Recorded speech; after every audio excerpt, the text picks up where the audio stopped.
الحمد لله رب العالمين والصلاة والسلام على سيد الخاتم الأنبياء والمرسلين سيدنا ومولانا محمد وعلى آله وأصحابه أجمعين. أما بعد، أعوذ بالله من الشيطان الرجيم. وإذ جعلنا البيت مثابة للناس وأمنا واتخذوا من مقام إبراهيم مصلى وعهدنا إلى إبراهيم وإسماعيل أن طهرا بيتي للطائفين والعاكفين والركع السجود. صدق الله العظيم. قال النبي صلى الله عليه وسلم عن عائشة رضي الله تعالى عنها كان زوج النبي صلى الله عليه وسلم أن رسول الله صلى الله عليه وسلم كان يعتكف العشر الأواخر من رمضان حتى توفاه الله ثم اعتكف أزواجه من بعده. متفق عليه. آمنت بالله وبآياته. اللهم صل على سيدنا ومولانا محمد وعلى آل سيدنا ومولانا محمد وبارک وسلم وصلوا علیہ. محترم ناظرین سامعین، السلام علیکم ورحمۃ اللہ وبرکاتہ. آج ہم بات کر رہے ہیں اعتکاف کے فضائل اور کچھ مسائل پر. اعتکاف ایسی عبادت ہے جو اللہ رب العزت کے قرب کا ذریعہ ہے، جیسے کہ نماز ہے، حج ہے، روزہ ہے، جو اسلام کے 5 بنیادی ارکان ہیں. انہی کی طرح اعتکاف بھی اللہ رب العزت کے قرب کا ذریعہ ہے. اعتکاف کی فضیلتیں بہت ہیں. سب سے پہلی بات تو اللہ رب العزت نے قرآن کریم کے اندر جو ارشاد فرمایا، میں نے آیت کریمہ کی تلاوت کی، وَإِذْ جَعَلْنَا الْبَيْتَ مَثَابَةً لِلنَّاسِ وَأَمْنًا وَاتَّخِذُوا مِن مَّقَامِ إِبْرَاهِيمَ مُصَلًّى وَعَهِدْنَا إِلَىٰ إِبْرَاهِيمَ وَإِسْمَاعِيلَ أَن طَهِّرَا بَيْتِيَ لِلطَّائِفِينَ وَالْعَاكِفِينَ وَالرُّكَّعِ السُّجُودِ. اس آیت مبارکہ کے اندر اللہ رب العزت نے ابراہیم علیہ نبینا علیہ السلام کو ملک شام سے مکہ میں بلوایا. جبرائیل امین علیہ السلام براق لے کر گئے. حضرت ابراہیم علیہ السلام، حضرت اسماعیل علیہ السلام اور حضرت حاجرہ سلام اللہ علیہا کو لے کر تشریف لائے مکہ مکرمہ کے اندر.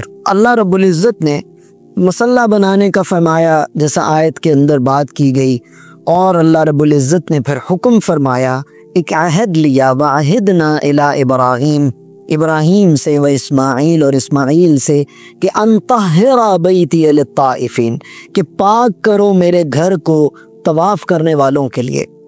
ان طہرا بیتی للطائفین، پاک کرو میرے گھر کو طواف کرنے والوں کے لیے، والعاکفین اور معتکف ہونے والوں کے لیے، اعتکاف کرنے والوں کے لیے، والرکع السجود، رکوع اور سجدہ کرنے والوں کے لیے.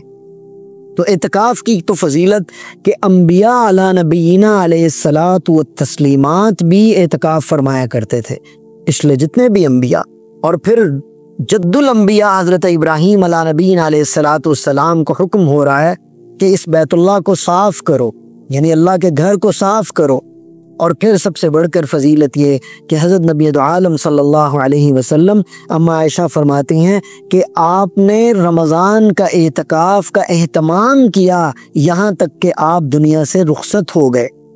اور نبی علیہ الصلاۃ والسلام کے جانے کے بعد ازواج مطہرات، ہماری مائیں رضی اللہ تعالی عنہم وارضاہم، انہوں نے اعتکاف کیا پابندی کے ساتھ. اور نبی دو عالم صلی اللہ علیہ وسلم تو اعتکاف کا اہتمام فرماتے تھے، اور اپنے گھر والوں کو بھی اس کی طرف متوجہ فرماتے تھے کہ وہ بھی اعتکاف کریں. رمضان کا آخری عشرہ میں اعتکاف کرنا رسول اللہ صلی اللہ علیہ وسلم کی مستقل سنت ہے. نبی علیہ السلام کی مستقل سنت ہونا یہ سب سے بڑھ کر فضیلت ہے. اس سے بڑھ کر اور کیا فضیلت ہو سکتی ہے کہ نبی دو عالم صلی اللہ علیہ وسلم مستقل طور پر آخری عشرے کا اعتکاف فرماتے، اور صحابہ کو بھی فرماتے کہ اعتکاف کرو. اور بلکہ ایک مرتبہ تو نبی علیہ السلام نے پورے ماہ کا اعتکاف فرمایا. صحابہ فرماتے ہیں کہ ایک عشرہ گزرا، دوسرا عشرہ گزرا، پھر تیسرے عشرے میں آپ صلی اللہ علیہ وسلم نے خیمہ سے اپنا سر مبارک جو ہے وہ باہر کیا اور فرمایا کہ جن لوگوں نے میرے ساتھ پہلے اعتکاف کیا وہ آخری عشرے کا بھی اعتکاف کرے، کیونکہ لیلۃ القدر آخری عشرے کے اندر ملے گی. تو اعتکاف کرنا یہ نبی علیہ السلام کی سنت ہے، اور اس لیے ہمارے لیے ضروری ہے کہ ہم اس اس آخری عشرے کا اعتکاف کریں۔ نبی پاک صلی اللہ علیہ وسلم کی مستقل سنت ہونے کی وجہ سے یہ سنت مؤکدہ بھی اس کو بعض فقہا نے لکھا ہے۔ اس لیے اگر کوئی شخص اپنے علاقے کی مساجد جو ہیں، اگر کوئی بھی شخص اپنے علاقے کی مساجد میں اعتکاف نہیں کرتا تو پورے کا پورا علاقہ سنت کے چھوڑنے کی وجہ سے گناہگار ہوتا ہے، کیونکہ یہ سنت علی الکفایہ اس کو فقہا نے لکھا ہے، سنت علی الکفایہ ہے۔ اگر کوئی بھی اعتکاف نہ کرے تو پورا علاقہ گناہگار ہوتا ہے، اور اگر علاقے کے 2 افراد بھی اعتکاف کر لیں تو پورا علاقہ گناہ سے بچ جاتا ہے۔ اور پھر اللہ رب العزت نے اعتکاف کے لیے کیا کیا انعامات ہیں کہ اعتکاف کرنے والا شخص ایک وہ ہے کہ جو عبادات میں لگا ہوا ہے، ذکر اذکار میں لگا ہوا ہے، نیکیاں کرنے میں لگا ہوا ہے، قرآن کی تلاوت میں لگا ہوا ہے، لیکن دوسرا شخص اپنے ضعف کے اعتبار سے، اپنی کمزوری کی اعتبار سے آرام کر رہا ہے، وہ ذکر نہیں کر پا رہا، وہ عبادات اس طریقے سے نہیں کر پا رہا، لیکن اللہ رب العزت اس کو بھی اعتکاف کا پورا پورا اجر عطا فرماتے ہیں۔ اور جس شخص نے 10 دن کا اعتکاف اللہ کے گھر میں کر لیا، فرمایا کہ اس کو لیلۃ القدر مل گئی۔ سبحان اللہ، کیونکہ جو شخص اللہ کے گھر میں اعتکاف کر رہا ہے، اللہ کے گھر میں رہ رہا ہے، وہ نیکیاں نہیں بھی کر رہا تو وہ نیکی کے اندر ہے، کیونکہ وہ نیکی کی جگہ کے اندر ہے۔ اس لیے اعتکاف کرتے ہوئے اس کے آداب کو ملحوظ خاطر رکھنا بہت ضروری ہے، اس کے آداب کو ملحوظ خاطر رکھنا بہت ضروری ہے کہ اعتکاف کے اندر دنیاوی باتیں نہ کرے۔ اعتکاف کے اندر جیسے آج کل موبائل فون کا فتنہ ہے، موبائل فون اعتکاف میں نہ لے کر جائے، اعتکاف میں فون کا استعمال نہ کرے، کیونکہ اس کے اندر جب فون کا استعمال کرے گا، انٹرنیٹ کی ایکسیس ہوگی، واٹس ایپ چلائے گا، فیس بک چلائے گا، کچھ ایسی چیزیں چلائے گا تو اس سے اعتکاف خراب ہوگا، کیونکہ مسجد کے اندر تو جاندار کی تصویر ویسے بھی مناسب نہیں۔ تو اس لیے اعتکاف میں رہتے ہوئے اعتکاف کے آداب کو ملحوظ خاطر رکھنا ضروری ہے، تاکہ اعتکاف سے ملنے والے انعامات اور اعتکاف کی روح ہمارے اندر پورے طریقے سے سرایت کر جائے اور ہمیں اس کے انعامات پورے طریقے سے مل جائے۔ کیوں مل جائے؟ کہ اللہ رب العزت کا قرب ہمیں اعتکاف کے ذریعے سے حاصل ہوتا ہے۔ اور پھر جب انسان اللہ رب العزت کے گھر میں آ رہا ہے، 10 دن اپنے گھر کو چھوڑ رہا ہے، اپنی تجارت چھوڑ رہا ہے، اپنے کام کاج چھوڑ رہا ہے، اپنی ملازمت چھوڑ رہا ہے، اپنے ساری چیزیں چھوڑ رہا ہے، یہ کیوں چھوڑ رہا ہے؟ کہ ساری دنیا سے رخ موڑ کر ایک اللہ وحدہ لا شریک کی طرف اپنے رخ کو پھیرنا ہے، ایک اللہ کی رحمت کی طرف اپنے آپ کو متوجہ کرنا ہے، ایک اللہ رب العزت کے اوپر ایمان کو اور اس کے اوپر یقین کو مزید مضبوط کرنا ہے، اس کی محنت کرنا ہے، اور اپنی زبان کو اللہ کے ذکر سے رطب اللسان کرنا ہے، اللہ کے ذکر کے ساتھ اس کو تر و تازہ رکھنا ہے، اور اپنے اعضاء و جواروں کو اللہ کی مرضی کے مطابق ڈھالنا ہے۔ اس لیے اعتکاف ہے۔ اعتکاف سے یہی روح حاصل ہوتی ہے انسان کو کہ میرے اللہ راضی ہو جائے، میرے اللہ مجھ سے راضی ہو جائے، میرے اللہ مجھ سے محبت کرے، میں اپنے اللہ سے محبت کرنے والا بن جاؤں، مجھے اللہ کے لیے دنیا کو چھوڑنا آ جائے، مجھے اللہ کے لیے مال کی قربانی دینی آ جائے، مجھے اللہ کے لیے جان کی قربانی دینی آ جائے، اللہ کے لیے اولاد کی قربانی دینی آ جائے، یعنی اپنا سب کچھ چھوڑ کے اللہ عز و جل کے نام پر لگانا آ جائے۔ جیسا قرآن کریم کے اندر یہ آیت ہے، قل ان صلاتی و نسکی و محیای و مماتی للہ رب العالمین، کہ میری ہر چیز میرے اللہ کے لیے ہے۔ اور جب انسان کا سب کچھ اللہ کے لیے ہوتا ہے، پھر حدیث پاک میں آتا ہے، فرمایا من کان للہ کان اللہ لہ، جو اللہ کا ہو جاتا ہے اللہ اس کے ہو جاتے ہیں، اور جب اللہ کا کوئی ہو جاتا ہے اور جس کے اللہ ہو جاتے ہیں تو پھر اس کی دنیا اور آخرت آسان ہو جاتی، عافیت والی ہو جاتی ہے، رحمت والی ہو جاتی ہے۔ تو ہمیں اعتکاف کے آداب کو ملحوظ خاطر رکھتے ہوئے اعتکاف کرنا چاہیے۔ پھر کتنی احادیث ہیں کہ یہ ساری حدیثیں اس کے فضائل میں، صحیح بخاری کی حدیث ہے، حضرت عبداللہ بن عمر رضی اللہ تعالیٰ عنہ فرماتے ہیں کہ رسول اللہ صلی اللہ علیہ وسلم آخری 10 دنوں میں اعتکاف فرمایا کرتے تھے۔ اسی طرح حضرت عائشہ رضی اللہ تعالیٰ عنہ کی روایت ہے جو میں نے پہلے بھی بیان کی کہ حضرت عائشہ رضی اللہ عنہ فرماتی ہیں کہ نبی دو عالم صلی اللہ علیہ وسلم نے ہر سال اعتکاف فرمایا یہاں تک کہ آپ کی وفات ہو گئی۔ اسی طرح حضرت ابو ہریرہ رضی اللہ عنہ کی روایت ہے، یہ بھی بخاری شریف میں آتی ہے کہ رسول اللہ صلی اللہ علیہ وسلم ہر رمضان میں 10 دن اعتکاف کرتے تھے، لیکن جو آپ کی وفات کا سال تھا اس میں آپ نے 20 دن اعتکاف فرمایا۔ ابھی 20 دن اعتکاف میں علماء اکرام 20 دن کے اعتکاف کے بابت کچھ چیزیں ارشاد فرماتے ہیں۔ ایک تو یہ کچھ فرماتے ہیں کہ آپ کو منکشف ہو گیا تھا کہ یہ آپ کی زندگی کا آخری رمضان ہے، اس لیے آپ صلی اللہ علیہ وسلم نے اعمال کے اندر کثرت کرنے کے لیے، اعمال خیر میں کثرت زیادتی کرنے کے لیے آپ نے 20 دن کا اعتکاف فرمایا، اور پھر تاکہ امت کو عمل خیر میں جد و جہد کرنا ظاہر ہو جائے۔ اور بعض حضرات نے یہ لکھا ہے کہ 20 دن کا اعتکاف اس لیے فرمایا کہ اس سے پہلے آپ نے ایک رمضان کا اعتکاف نہیں فرمایا تھا، اس لیے آپ نے 20 دن کا اعتکاف فرمایا تاکہ وہ عدد پورا ہو جائے، یعنی چھوڑا نہیں آپ صلی اللہ علیہ وسلم نے اعتکاف کو۔ اور پھر اور حدیث سنیے، حضرت ابو سعید خدری رضی اللہ تعالیٰ عنہ کی روایت ہے، یہ سنن ابن ماجہ میں یہ روایت آئی، فرماتے ہیں کہ نبی صلی اللہ علیہ وسلم رمضان مبارک کے پہلے عشرے میں اعتکاف فرمایا، پھر دوسرے میں فرمایا، پھر ترکی خیمہ جس میں اعتکاف فرما رہے تھے سر مبارک باہر نکال کر ارشاد فرمایا کہ میں نے پہلے عشرے کا اعتکاف شب قدر کی تلاش میں کیا اور اہتمام کیا، پھر اس کی وجہ سے دوسرے عشرے کا بھی کیا، پھر مجھے کسی بتلانے والے نے بتلایا، یعنی فرشتے نے بتلایا، مجھے کسی بتلانے والے نے بتلایا کہ وہ رات اخیر عشرہ میں ہے، لہٰذا جو لوگ میرے ساتھ اعتکاف کر رہے تھے وہ آخری عشرے کا بھی اعتکاف کریں۔ اور نبی دو عالم صلی اللہ علیہ وسلم کو اسی حدیث کا حصہ ہے کہ نبی دو عالم صلی اللہ علیہ وسلم کو لیلۃ القدر کی رات بتا دی گئی تھی، لیکن آپ کو بھول گئی۔ اس بھولنے کی وجہ بھی ایک حدیث میں ذکر ہوتی ہے کہ نبی دو عالم صلی اللہ علیہ وسلم کو دکھلا دی گئی تھی، آپ صلی اللہ علیہ وسلم بتانے کے لیے جب باہر تشریف لا رہے تھے تو دو لوگ آپس میں لڑ رہے تھے، نبی علیہ السلام نے جب ان کو دیکھا تو آپ کو شب قدر کی رات بھول گئی۔ پھر آپ نے فرمایا تھا، میں احادیث مفہومی انداز سے ملا رہا ہوں، نبی علیہ السلام نے فرمایا تھا کہ شب قدر کی رات آخری عشرے میں 21ویں میں، 23ویں میں، 25ویں میں، 27ویں میں اور 29ویں میں ہے، اس میں تلاش کرو۔ لیکن جو بندہ اعتکاف میں بیٹھ گیا وہ تو ہے ہی اللہ کے گھر میں، وہ تو دنیا ساری کو چھوڑ کر اللہ کے در پہ پڑا ہوا ہے کہ یا اللہ مجھے تو جو چاہیے آپ سے ہی چاہیے۔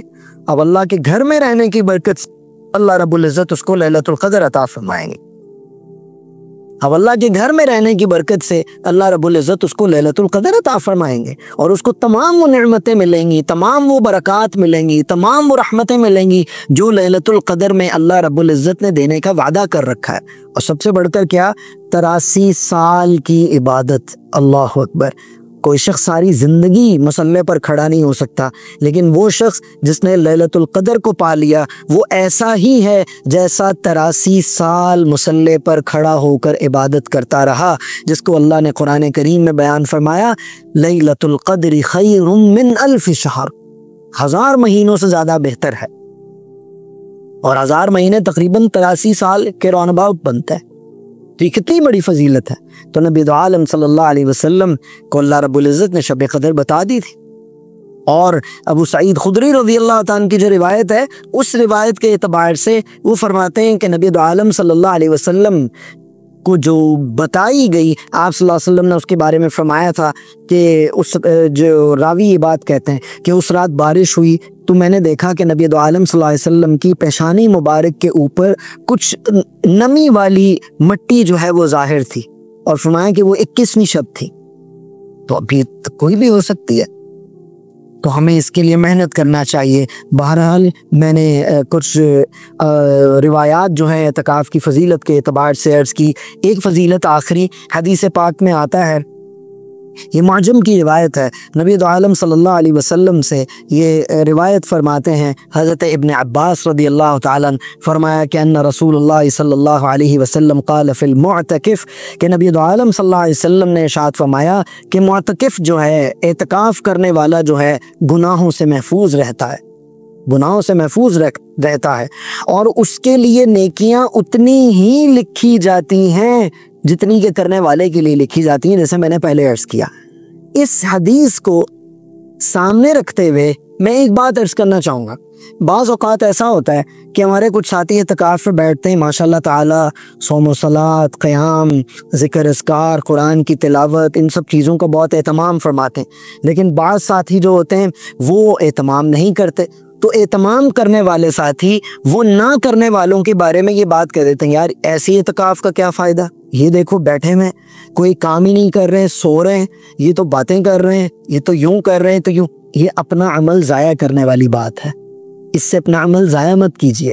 جیسا بابا سعدی رحمۃ اللہ علیہ نے گلستان میں لکھا ہے کہ ایک شخص ایک بچہ اپنے والد کے ساتھ، اس کے والد بہت بڑے شیخ تھے، وہ اپنے والد کے ساتھ کہیں سفر پر گیا تو ان کے والد کے ساتھ ان کے مریدین بھی تھے. تو یہ بچہ اور اس کے والد تہجد میں اٹھے اور مریدین سب سوتے رہے. تو اس بچے نے کہا کہ ابا کیسے مرید ہیں آپ کے سارے سو رہے؟ تو فرماتے ہیں کہ ان کے ابا نے ان سے کہا کہ بیٹا بہتر تھا کہ تو بھی سویا ہی رہتا.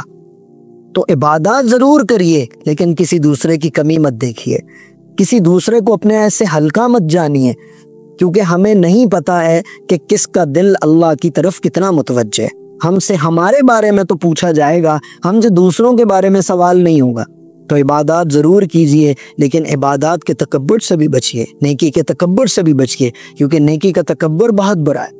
نیکی کا تکبر بہت برا ہے. انسان یہ سوچ لیتا کہ میں تو بڑا نیک ہوں، میں تو بڑا عابد زاہد ہوں، اور دوسرے کی کمی دیکھنے لگتا ہے. یہ چیز اللہ رب العزت کو بالکل ناپسند ہے. اللہ رب العزت ہمیں اعتکاف کو صحیح طریقے سے کرنے کی توفیق عطا فرمائے، اور اعتکاف کے جو آداب ہیں ان کو ملحوظ خاطر رکھتے ہوئے اللہ رب العزت ہمیں معتکف ہونے کی توفیق عطا فرمائے. اور ابھی اعتکاف کے ایام تو شروع ہیں ماشاءاللہ تعالی. 20ویں روزے کو مغرب کی نماز سے پہلے معتکف حضرات مسجد میں تشریف لے جاتے ہیں اور اعتکاف فرماتے ہیں. لیکن میری درخواست ہے ان حضرات سے جو اب تک اعتکاف نہیں کر رہے ہیں، سنت اعتکاف نہیں کر رہے ہیں، کم از کم بھائی ایک دن ایک رات اللہ کے گھر میں معتکف رہیں. جو حضرات سنت اعتکاف نہیں کر سکے ابھی وہ نفلی اعتکاف کی نیت کرے، کم از کم ایک دن ایک رات اللہ کے گھر میں گزارے. کم از کم یہ، اور اس سے بھی بلکہ کم یہ جو ابھی طاق راتیں آئیں گی، 23ویں رات ہے، 25ویں رات ہے، 27ویں رات ہے، 29ویں رات ہے، طاق رات اللہ کے گھر گزارے. افطاری کے وقت افطاری سے پہلے اللہ کے گھر میں آ جائے اور پھر اگلے دن صبح اشراق پڑھ کے اللہ کے گھر سے جائے. جب یہ دو عالم صلی اللہ علیہ وسلم کا فرمان ہے، آپ صلی اللہ علیہ وسلم نے فرمایا کہ جس شخص نے ایک دن اللہ کے گھر میں اعتکاف کیا، اللہ رب العزت اس کے اور جہنم کے درمیان 3 خندقیں کھود دیتے ہیں کہ اتنا دور فرما دیتے ہیں جہنم کو اس سے. اور ایک خندق کا فاصلہ نبی علیہ السلام نے بیان فرمایا اس کی چوڑائی کہ زمین و آسمان کے برابر ہے. تو بھائی کم از کم طاق راتیں ہیں، ان طاق راتیں جو ہیں وہ اللہ کے گھر میں گزارے اور یہ اس اجر کو حاصل کریں. اللہ رب العزت مجھے آپ کو قرآن، نبی علیہ السلام کے فرمان اور صحابہ کے مطابق زندگی گزارنے والا بنائے، اور ہمارے تمام اعمال کو اخلاص کے ساتھ کرنے والا بنائے، اور اپنی بارگاہ میں شرف قبولیت سے نوازے. یہ بھی ہم نے ساری بات کی اعتکاف کے فضائل پر. انشاءاللہ اگلی مجلس میں ہم اعتکاف کے مسائل پر مختصر سی بات کریں گے. وآخر دعوانا ان الحمد للہ رب العالمین.